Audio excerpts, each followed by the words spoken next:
different parts of, which goes over there, there's one over here, different parts of the Gemara, different parts of the Torah which are read or and not translated or not read at all. Interestingly, one of them is actually the Haftarah of Parshas Kedoshim, which we don't usually read. I think this year we're going to read it because Parshas Kedoshim is, it's not Rosh Chodesh.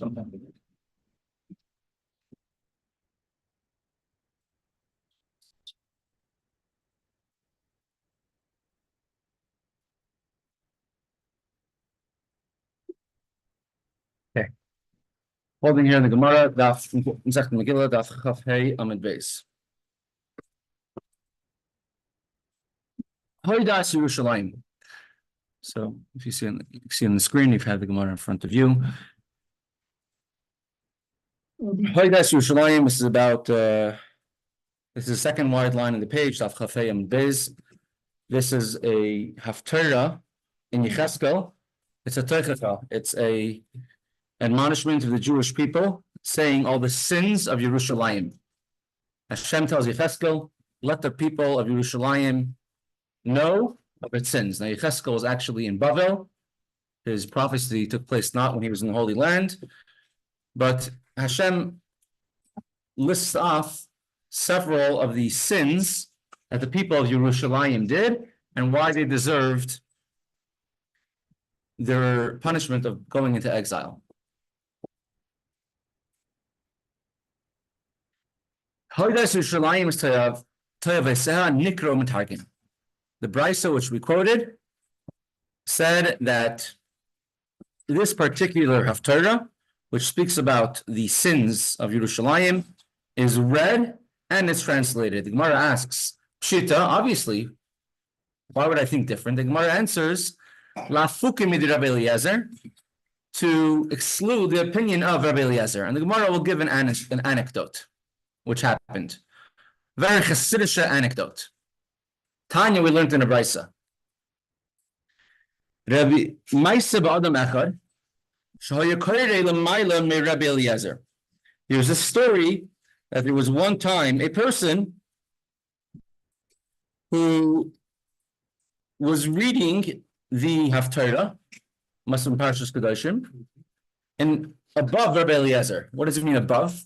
Just like today, the bima where the Balkar reads the Torah is above, it's elevated above the people. Most shows that it's actually on a platform above the actual people.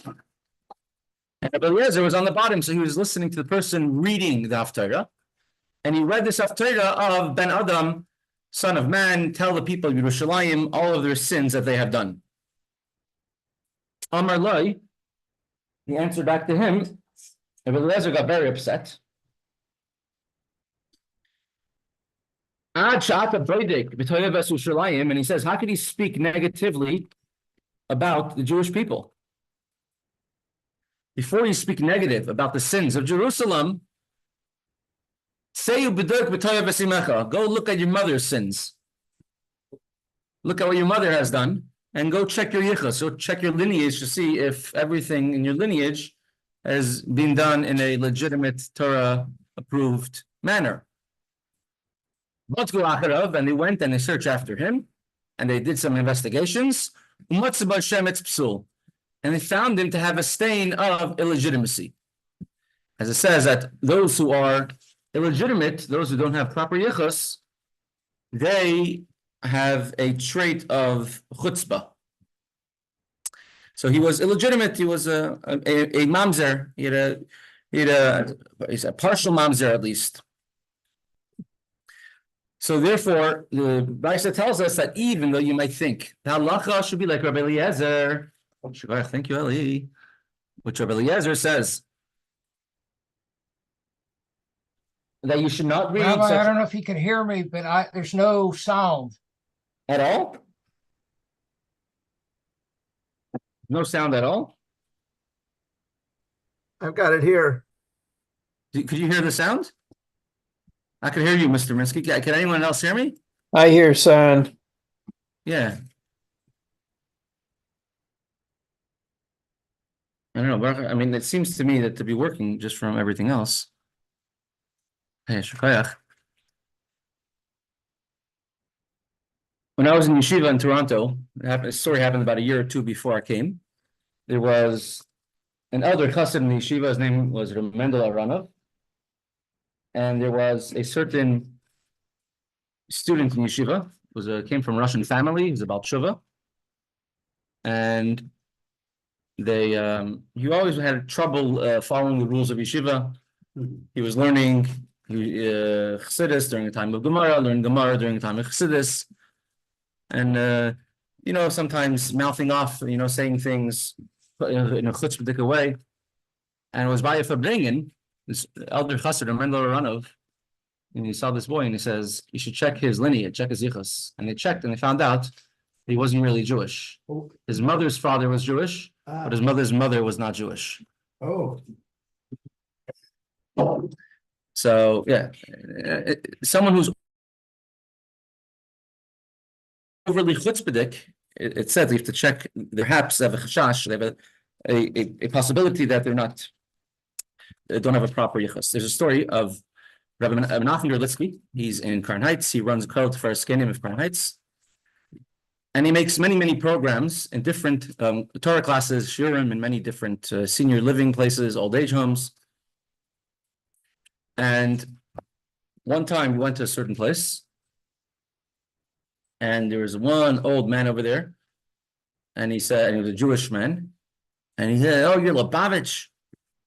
I can't handle you Lubavitch people." He says, because he had a not good experience once with Lubavitch Rebbe. So let me hear about it.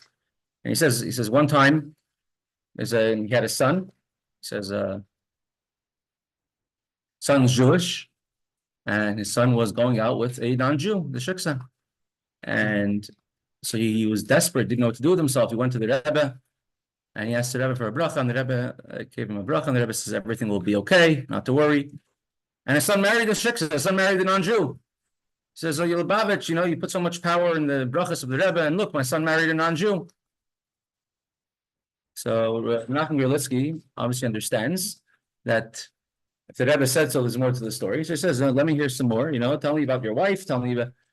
And the person's going on, once he's angry, he says, not just the Lubavitch Rebbe, all rabbis are like that. None of the rabbis would accept my wife's conversion. Oh, your wife converted. Yeah, she converted, but none of the rabbis would accept her conversion and would never consider her Jewish. And says, oh, okay. So he says, I have news to tell you. You were married to a non-Jew, and your son was not Jewish, and the Rebbe said everything will be fine. And everything was fine because your son was not Jewish, and he married someone else who was not Jewish. And after he told him, this person thought for a minute. He says, "You know what? Maybe what you're saying has some truth to it, because whenever my wife will get drunk, she will start cursing me out. You dirty Jew, or you this Jew. So maybe there is some truth to what you're saying."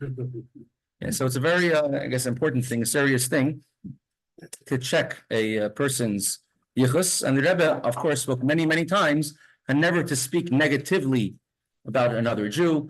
How could somebody, God forbid, say the reason for the Holocaust was because of those who sinned? How could somebody, God forbid, say that we could live without every part of Eretz Yisrael?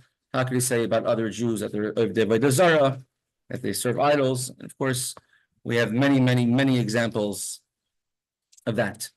What's interesting is halacha is not like Rabbi Eliezer, and this particular kriya of Yecheskel is haftarah that we read, but not too often. It's on Parshas Kedoshim, when Acharei Mesechta Kedoshim are usually together. They're only separate, generally in a leap year. And even when they're separate, a lot of times, Shabbos Rosh Chodesh or Shabbos Machar Chodesh of Chodesh Iyar. And so many times that you don't actually end up reading this haftarah. And there's a debate among poskim. Which haftarah should you read? Haftarah of Acharei Mos, haftarah of Kedoshim. The Ramah writes, and the Mishnah Berurah writes, that you should do the second haftarah, the haftarah of Kedoshim, when they're together. You should rather skip this haftarah. There are different minhagim of the different places, and generally you should do the other haftarah, but sometimes if you're stuck, you could do this haftarah. For example, in a place where you don't have an actual sefer neviim, a sefer of haftarahs, and they use an actual navi on a scroll, on a parchment. So to go from Yecheskel to Yeshaya, you have to roll a lot. Then you do this Haftarah. So although the halacha is not like Rabbi Eliezer, as our Gemara says, but still it's something they should point out and something you should pay attention to. That we only when it's necessary do we actually read this Haftarah. Continues the Gemara.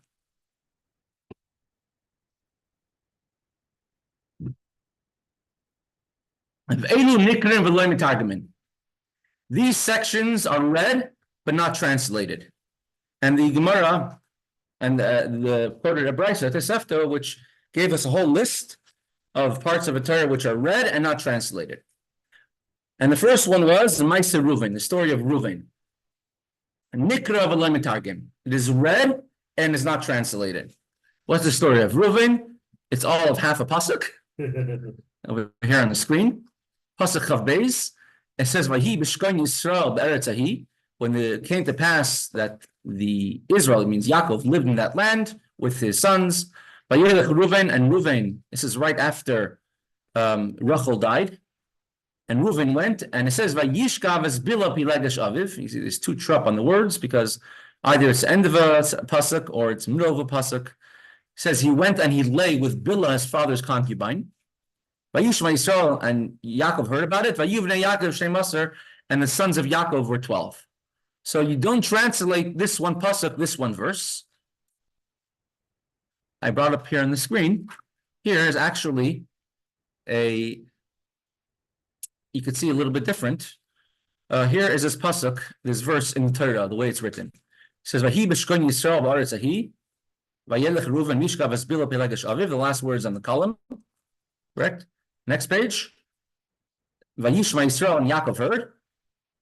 Psucha. There's a new, in middle of the pasuk, there's a break for a new paragraph. You don't have so many of those. A psik b'emtza pasuk, a new paragraph in the middle of a verse. There's only a few of them in the Torah. Here's one of them in this particular pasuk. And then it says, "Vayivnei Yaakov shnei maser," the sons of Yaakov were 12. And then it lists off all the sons of Yaakov. But it's actually a separate pasuk, Vayivnei Yaakov. No, so it's actually not a separate pasuk. No. If you look over here, you see, it's all part of pasuk Chav Beis. Yeah, you're right. It's not a separate pasuk. All part of pasuk Chav Beis. Yeah. And it says, "Vayivnei Yaakov shnei maser." And well, let me just bring up Rashi. Right, Rashi on the page. Show Rashi. Rashi says, why is that part of the same verse, part of the same pasuk, to tell you that all of them are the same. All the sons of Yaakov were tzaddikim, and Reuven didn't actually lay with Bilhah, his father's concubine. Rather, he moved Yaakov's bed from Bilhah's tent to his mother Leah's tent, and he said to himself, Bilhah is only a secondary. She's a concubine to Yaakov. My mother, Leah, is Yaakov's. Rachel and Leah were the two main wives. After Yaakov moved his bed from Rachel's tent, it should move into my mother's tent, to Leah's tent. Now, what it means his bed, it means his main bed. Of course, they were, Yaakov had his bed, but, with all of his, set wives at separate times. But he demanded his mother's honor. And because of that, it says that Yaakov, it considers it that Reuven actually laid with his mother. Now, you know that. Yeah. Do you know any midrashim that records Yaakov's response, or whether Yaakov,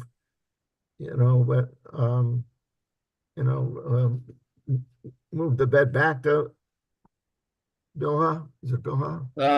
There was one medrash which I mentioned when looking this up previously, was that what does it mean that Reuven laid there? It says He laid with his mother. He laid with me. Yeah, I remember that one. Right. His father's concubine. Okay. Sorry. Thank you.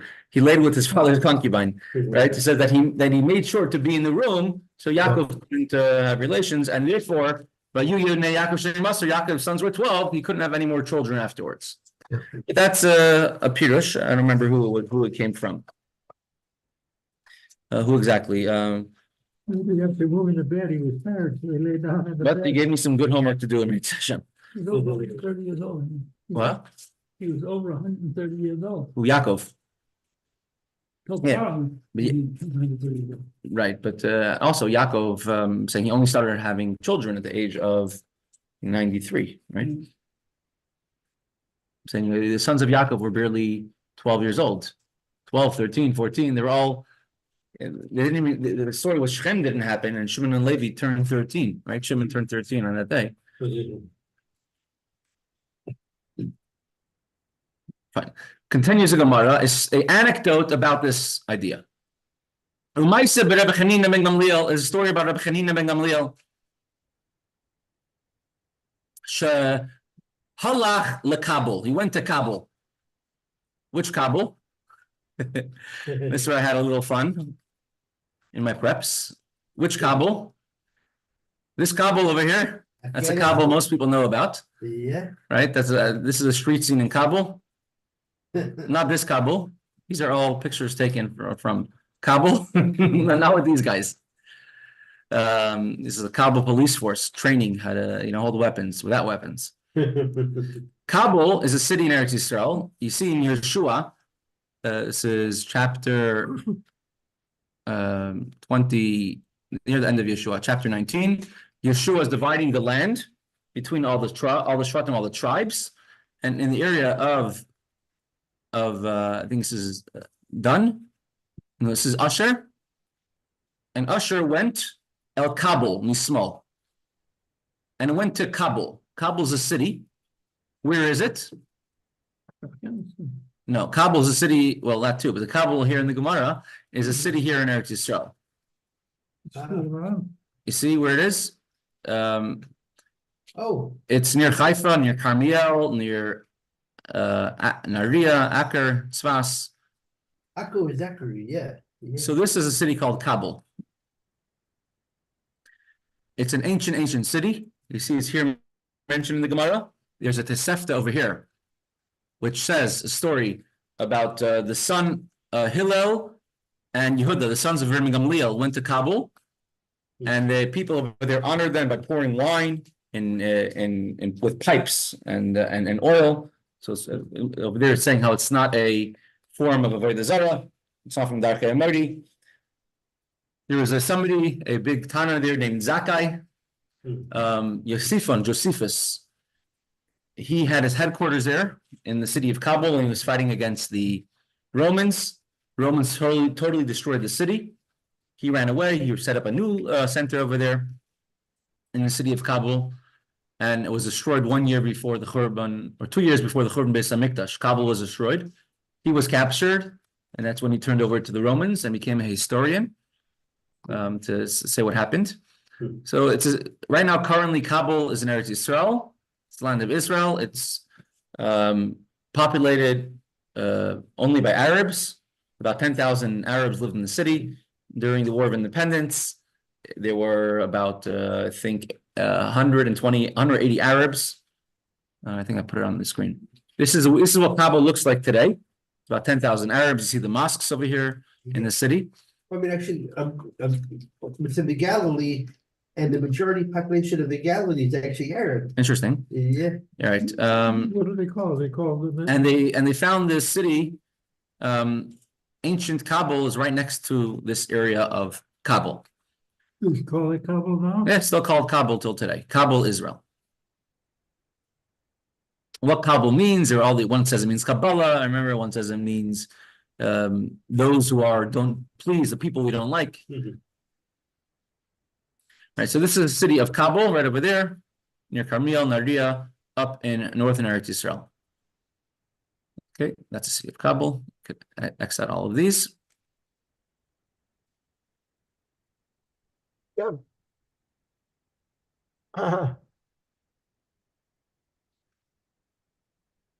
And so the Rebbe Gamliel, Rebbe Chanina, son of Gamliel, before we mentioned Yehuda and the other and Hillel, the sons of Nasi Gamliel, they went to Kabul, and in Kabul, and the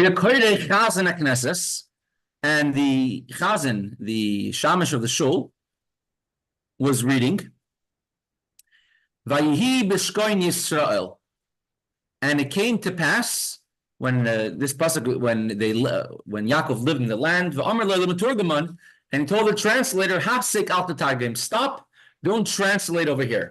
Ela achrain, only translate the last words of the pasuk."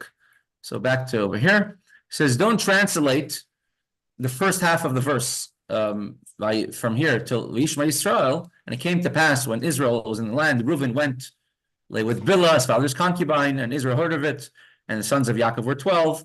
Only start translating from the words, and the sons of Yaakov were 12.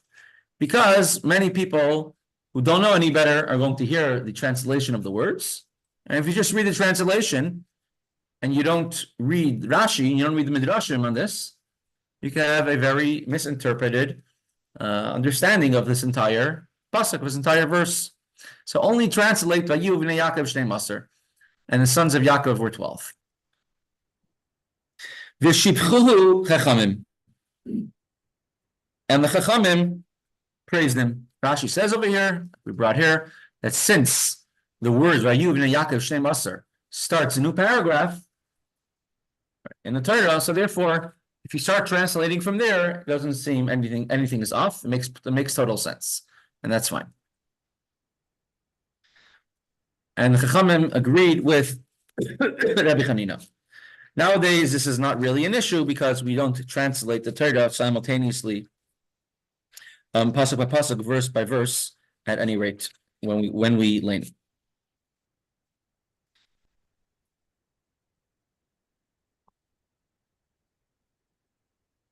Now, Nowadays, most people understand Lashon Kodesh, they don't understand.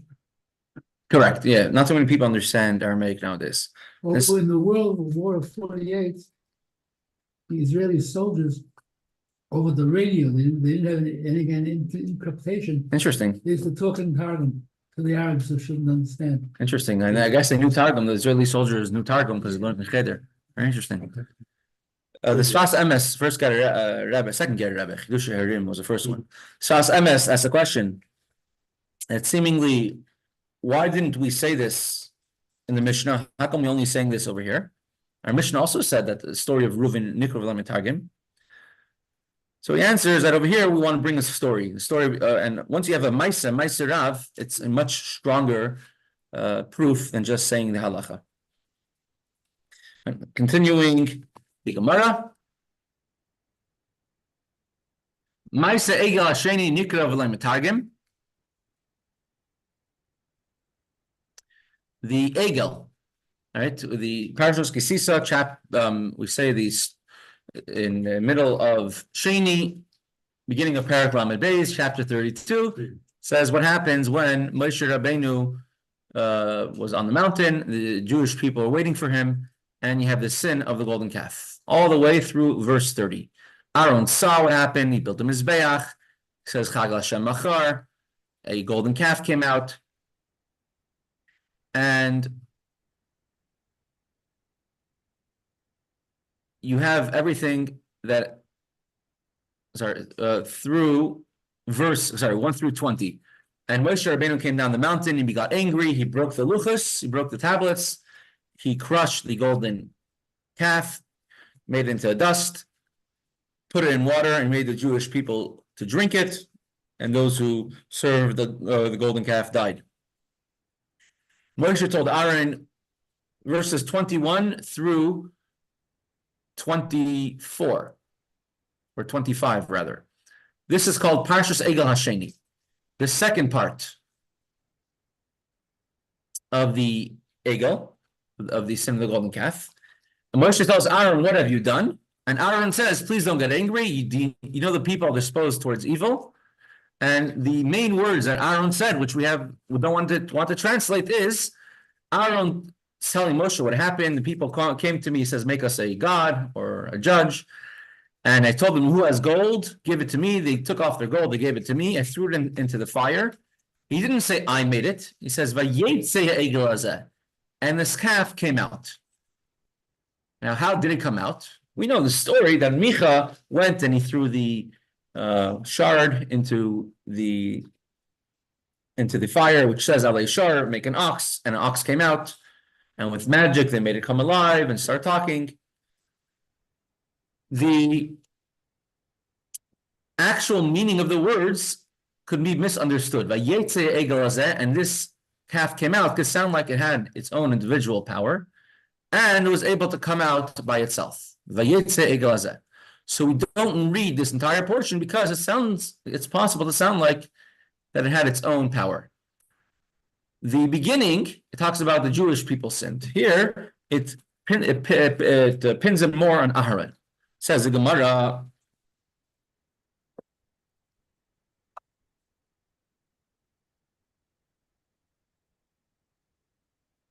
what is considered to be the second narrative of the golden calf? And the Gemara answers, mean Vayomer Moshe ad Vayam Moshe.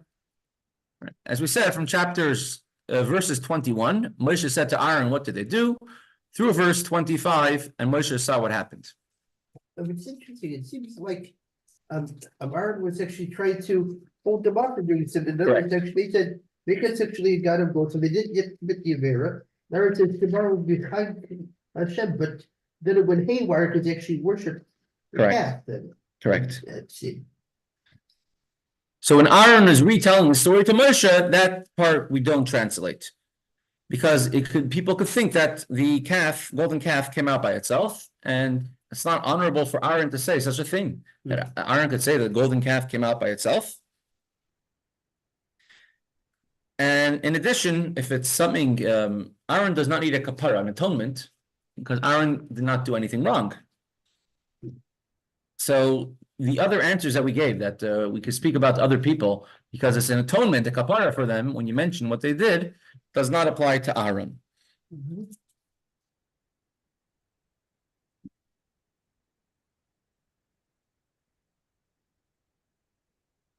The Gemara brings a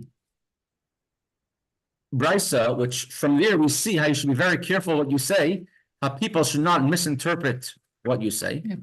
Tanya Rebbe Shimon Elazar says, a person should be very careful in the response, how they respond to people.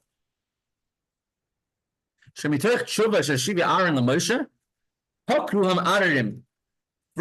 the answer based on Moshe's response, Aaron's response to Moshe Rabbeinu, later on, in later generations, people wanted to throw off the yoke of Hashem, renounce their belief based on what Aaron answered. As Aaron said to Moshe Rabbeinu in verse 24, I took it off, I gave it to me, I threw it into the fire, and out came this calf. Which from there, it could sound like that the calf itself came without Aaron trying to do it. And from there, it seems that, God forbid, it could have some type of independent power. So therefore, a person should always be careful what they say. Now, bear in mind, this is Ben Ish Chai points out, who's this conversation between? Aaron and Moshe. Yeah. Is Moshe going to make a mistake what Aaron means? No. Moshe is not going to make a mistake. Moshe will understand. But what this Bryce is telling is that even if you're having a conversation with a great person, speak in a way that can't be misinterpreted. It can't be changed what your meaning actually meant. Because even if the great person will make a mistake, but maybe other people will hear what you're saying, and they will make a mistake in what the meaning of the word is. Chaim Pfeffer adds on, the fact that Aaron made the calf, you could explain it away and say that he didn't really have a choice in the matter. He saw what happened to his nephew, Chur, how the Jewish people killed him because they didn't want to listen to him.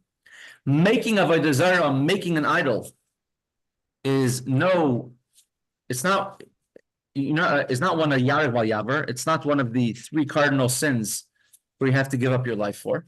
You can't serve an idol, but making an idol, you're not allowed to do. But if you don't get killed for making an idol, you get malchus, you get a different punishment. And if it's pikuach nefesh, if it's life and death, then you're allowed to go ahead and make an idol if it's life and death, right? We do have the other famous story of Rashi. His father, he didn't want to sell his stone to an idol, and they said, if you don't sell the stone, we're going to throw you into the water. So he took out the stone to sell it to them, and he slipped. The stone fell into the water, and he lost his fortune, and he starts crying about his lost fortune. They let him go and said, in that marriage, you'll have a son named Rashi. You have a son who's like Rashi. So there's no, but that's going beyond the letter of the law. You don't have to give up your life not to make an idol, not to make an avodah zarah. And therefore, the fact that Aaron was there making it, you can explain it to say that it was life and death. You saw what happened. They killed Hur, and Aaron didn't have a choice in the matter. They would kill him too. And he's trying to stall, waiting for Moshe Rabbeinu. But from the fact that he told Moshe Rabbeinu, Vayetze Egel Hazeh, and this came out, and this calf came out, that could sound like that it came out by itself.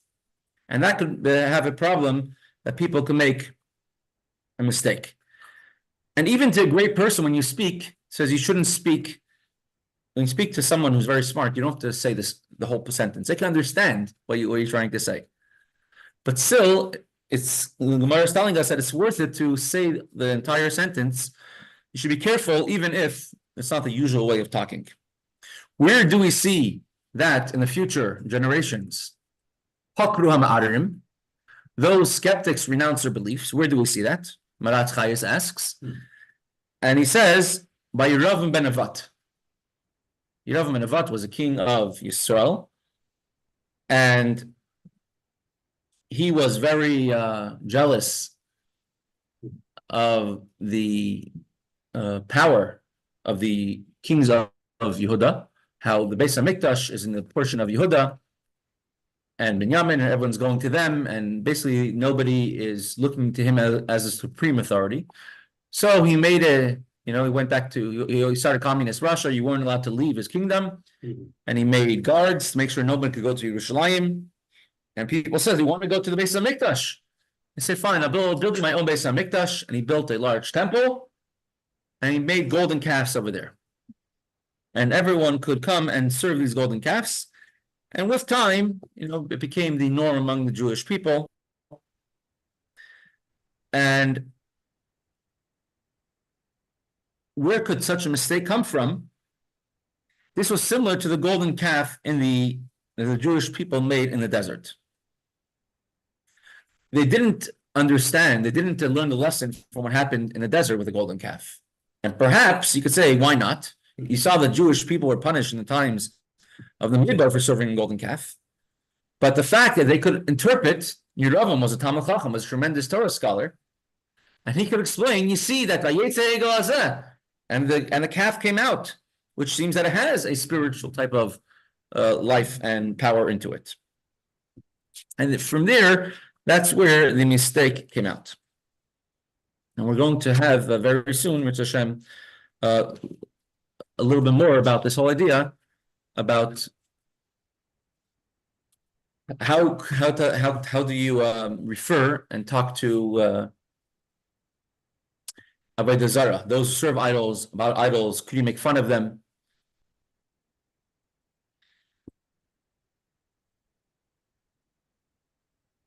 And that's going to be in tomorrow, Mitzvah Hashem.